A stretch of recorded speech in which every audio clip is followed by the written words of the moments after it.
आज हमारे स्टूडियो में आमंत्रित अतिथि हैं अशोक भौमिक, जाने माने चित्रकार, कला समीक्षक और लेखक भी। इनका लेखन भी बहुत विस्तृत है, जैसे इनकी चित्रकला है। सबसे पहले अशोक जी, मैं आपका स्वागत करता हूं स्टूडियो में, और बहुत बहुत मुबारकबाद। मुझे आज ही पता लगा कि आपको चित्रकला करते करते पूरे 50 वर्ष हो गए हैं। आपका स्वागत है। बहुत बहुत धन्यवाद आपका। देखिए, बातें तो बहुत आ रही हैं, क्योंकि हमारे साथ क्या है कि हम लोग हैं प्रसारण कर्मी। हमें तो आता है सिर्फ शब्दों से चित्र बनाना, लेकिन आपकी जो खास विधा है, आप जैसे पेंट्स यूज करते हैं, पेंसिल यूज करते हैं, चारकोल यूज करते हैं, न जाने कितने आपके माध्यम और रंग होते होंगे तरह तरह के। तो सवाल मन में बहुत है, एक तो इसको लेके, और दूसरा चित्रकला की जो विधा है, अगर हम वैश्विक रूप से देखें तब भी मन में कई प्रश्न उठते थे, लेकिन चूंकि पेंटर्स से अंतरंग बातचीत कभी हो नहीं पाई, आज इस अंक में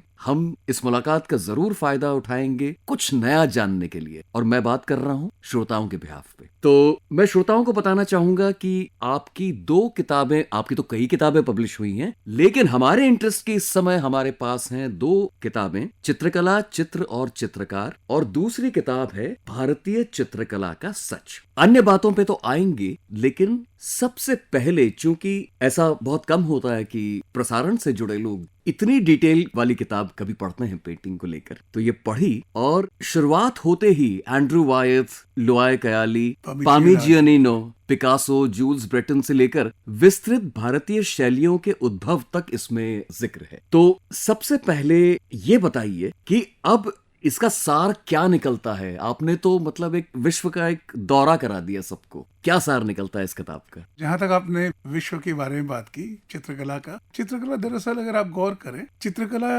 एकमात्र कला ऐसी है जो वैश्विक है। कहने का मतलब, अभी आपने जैसे कहा कि हम शब्दों से चित्र बनाते हैं, जहाँ पे शब्द की बात हम करते हैं तो उसके साथ स्वतः भाषा आके जुड़ती है। जब आप कविता लिखते हैं तो आप बंगला में कविता लिखते हैं, और मैं उर्दू में लिखता हूँ, वो कोई फ्रेंच में लिखता है। तो इसका मतलब कविता के बावजूद भी हम एक दीवार तो खड़ी करते ही करते हैं भाषा में, एक दूरी तक हम अपनी भाषा में जाते हैं, फिर दूसरी भाषा के जानने वाले लोग उस चीज को नहीं समझ पाते। तो एक मनुष्य में, एक इंसान में दूसरे इंसान के बीच में कहीं न कहीं एक दूरी तो बनती है भाषा से। लेकिन चित्रकला जैसी है कि इसकी कोई भाषा यूं नहीं है कि अंग्रेजी है। मुझे इस संदर्भ में रविन्द्रनाथ टैगोर की एक बहुत अच्छी बात याद आती है कि उन्होंने कहा था कि जब मैं कविता लिखता हूँ तो चूंकि मेरी मातृभाषा बंगला है, तो शब्द मेरे पास बंगला में आते हैं और मैं कविता लिखता हूँ। लेकिन जब चित्र बनाता हूँ तो वो बंगला में नहीं आते। तो मैं उतना ही यूरोपियन आर्टिस्ट हूँ जितना कि यूरोप का आर्टिस्ट है। क्या खूबसूरत इसका मतलब ये है कि कहीं हमारी समझ में चित्रकला के बारे में प्राय हम लोग बात करते हैं, बहुत आसानी से बात कर लेते हैं कि कलाओं के अंतर संबंध, कलाओं के बारे में बात करते हुए एक ही सांस पे हम कहते हैं कि रंग कर्म है, संगीत है, फिर साहित्य है, कविता है, ये चित्रकला है। ये शायद ऐसा है नहीं।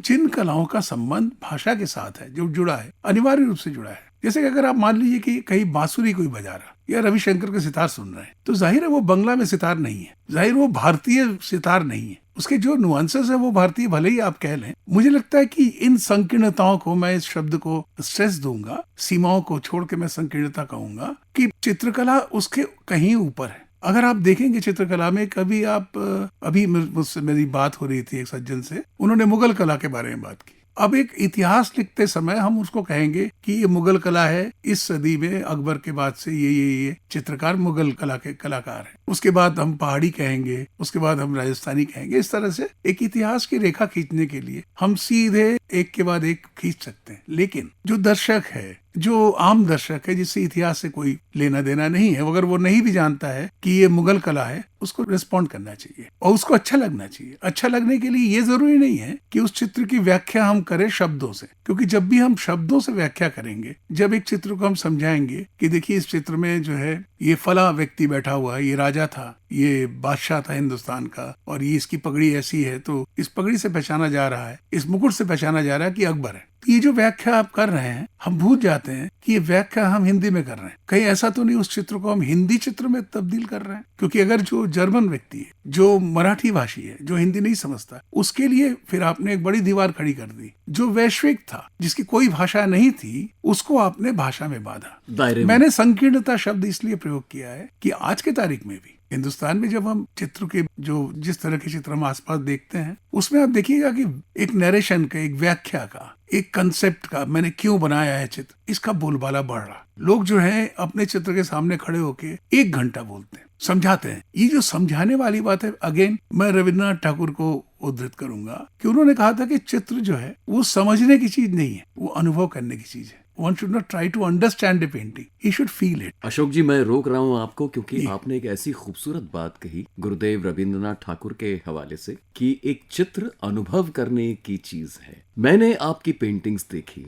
और मैं तो एक आम दर्शक हूँ, एक आम व्यक्ति हूँ। मैं देर तक उन्हें निहारता रहा। मुझे पेंटिंग की समझ नहीं है। क्या आप चाहेंगे कि आपकी पेंटिंग्स जो लोग पेंटिंग करना जानते हैं वो देखें, या मुझ जैसे अनभिज्ञ लोग भी, या मेरे जैसे तो हजारों हैं? इसका उत्तर तो बहुत साफ है, क्योंकि मैं व्यक्तिगत रूप से मानता हूँ और मैं चाहता हूँ कि इसको अधिक से अधिक लोग माने कि जिस आजादी के साथ, जिस स्वतंत्रता के साथ मैं चित्र बनाता हूँ, उसी उतनी ही स्वतंत्रता के साथ, उतनी ही आजादी के साथ मेरा दर्शक उस चित्र को देखे। और इस देखने का जो एक्सपीरियंस है, जो अनुभव है, उसके बीच में मेरे शब्द या मेरी उपस्थिति ना आए। क्योंकि चित्र को हम कैसे देखें ये मैं नहीं तय कर सकता। अगर मान लीजिए मैंने एक चित्र बनाया और उसके नीचे मैंने शीर्षक दिया कि एक अतीत की एक शाम, मान लीजिए मैंने लिखा, या किसी वसंत में ऐसा लिखा, तो मुझे बड़ी खुशी होती है कि साहब क्या खूबसूरत मैंने इसका शीर्षक बनाया। लेकिन इस शीर्षक के जरिए मैं आपके ऊपर आपका जो एक लोकतांत्रिक जो अधिकार है उसको मैं छीन रहा हूँ। मैं कह रहा हूँ कि मेरे चित्रों को आप देखिए तो इसी एंगल से देखिए जो मैंने तय कर दिया। अच्छा, ये गलत है। मुझे लगता है कि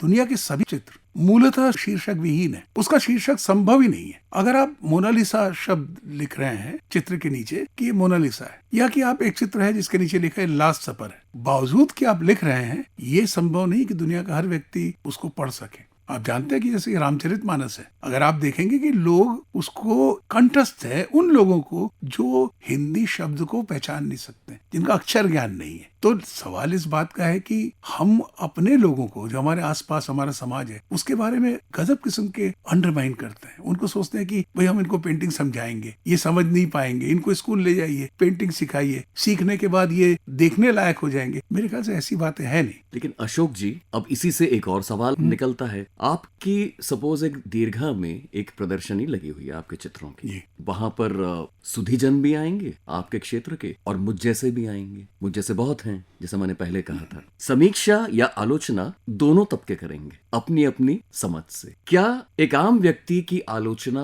पर आप महज हंस देंगे कि अरे इसको तो कुछ पता नहीं है, फिर भी ये कह रहा है कि अरे यहाँ पर ये लाइन ऐसी होती तो? आप कैसे देखते हैं इस तुलनात्मक? मुझे तो इस सुधीजन शब्द से ही थोड़ी सी आपत्ति है क्योंकि जो भी दर्शक मेरा है वो दर्शक है, उसमें कौन सुधीजन है कौन नहीं है, क्योंकि सुधीजन एक बहुत जटिल शब्द है। आज के संदर्भ में अगर मेरे जेब में 1 करोड़ रुपए हो और मैं अगर किसी प्रदर्शनी में दाखिल हो जाता हूँ, तुरंत मैं सुधीजन हो जाता हूँ, क्योंकि मैं तय करता हूँ मेरे हिसाब से। जो चित्रकार है मेरी ओर देखता है कि आपको लाल रंग पसंद था सर, और मैंने देखिए लाल रंग के चित्र बनाए हैं। तो इस तरह के सुधीजनों की संख्या जब बड़ी है तो आम आदमी से चित्रकला की दूरी भी बढ़ी है। इसलिए मैं समझता हूँ कि जो भी व्यक्ति, हर व्यक्ति चित्रकला का दर्शक है, कहीं ना कहीं किसी न किसी तरह से पूरे दिन में वो चित्रों से वो रूबरू होता है। आप ये समझ लीजिए, जिस व्याख्या की बात हम कर रहे हैं, जिस सुधीजन की बात हम कर रहे हैं, अगर आप हिमालय के पास चले या किसी पर्वत के सामने खड़े हों और एक बहुत खूबसूरत बादल छाए हो, वहां पे बहुत खूबसूरत रोशनी हो, आप देख के कहते हैं कि वाह, पर बगल का आदमी आपसे नहीं पूछते इसका मतलब क्या हुआ। तो चित्रकला को उसी तरह से अनुभव करना पड़ेगा जिस तरह हम प्रकृति का अनुभव करते हैं, और एक बहुत व्यक्तिगत अनुभव। बिल्कुल, उसकी आजादी है। उसकी आजादी मैं अपने समस्त दर्शक को देता हूँ कि भाई आप अपने ढंग से देखिए, और देखने से ही देखने की तमीज बनती है। और ये मान लेना कि सुधीजन कुछ लोग समझते हैं आर्ट और कुछ लोग नहीं समझते हैं, इस थ्योरी पे मैं विश्वास नहीं करता। क्योंकि जो वर्ग है जो ये तय करता है कि कला इस तरह की होनी चाहिए, वो केवल 1% है। बाकी 99% लोग उसको फॉलो करते कि हाँ साहब, 1% ने कहा है कि ये अच्छी कला है, 1% ने कहा है कि अशोक भौमिक एक बड़े चित्रकार हैं, तो 99% व्यक्ति कहता है कि हाँ जरूर चित्रकार बड़े होंगे। ये गलत है, ये अनडेमोक्रेटिक भी है। मुझे लगता है कि ये हर जगह पे है, साहित्य में भी है, हर जगह पे है। जैसे मान लीजिए कि आप प्रसारण में जुड़े हुए हैं, आप लोगों से संगीत के साथ ज्यादा संबंध है। अगर मैं कुछ नहीं जानता हूँ, मुझे कुछ नहीं पता है, पर जो गाना गा रहे हैं अगर उसमें सुर गलत लगेगा तो मैं पकड़ लूंगा, मुझे नहीं अच्छा लगेगा। शोर और संगीत का जो फर्क है वो एक बच्चा भी जानता है। चित्रकला में भी चित्र और अच्छा बुरा का जो फर्क है वो सब जानते हैं। क्या बात कही आप। हम लोग उसको नहीं समझ पाते, हम लोग अंडरमाइन करते, इसलिए इतनी कला शिक्षा, इतने प्रसारण और इतने कार्यक्रम हम करते हैं कि लोगों को पेंटिंग समझ में आ जाए, पर मुझे नहीं लगता है कि ये कोई समस्या है। अशोक जी, आपसे बातचीत करते करते मेरा एम्बिशन थोड़ा बढ़ता जा रहा है, लेकिन उसमें हुआ क्या कि समीक्षक बनने की ललक ने मुझे एक मूल प्रश्न से ही दूर कर दिया, और वो मूल प्रश्न है आपकी अपनी विशिष्ट शैली या शैलियां, स्केचिंग, क्योंकि मैंने 2-3 तरह का जितनी मुझे समझ थी, तो क्या हम उनको वर्गीकृत कर सकते हैं कि आपकी अपनी एक शैली इसको कन्फर्म करती है? हमारे बीच से ए रामचंद्रन नहीं रहे, इतने बड़े चित्रकार थे। उन्होंने एक जगह पे कहा है कि मैं सोचता हूँ कि हर चित्रकार की अपनी निजी शैली हो। हालांकि संभव नहीं है, पर ये आदर्श स्थिति होगी कि हर चित्रकार की ये शैली होगी।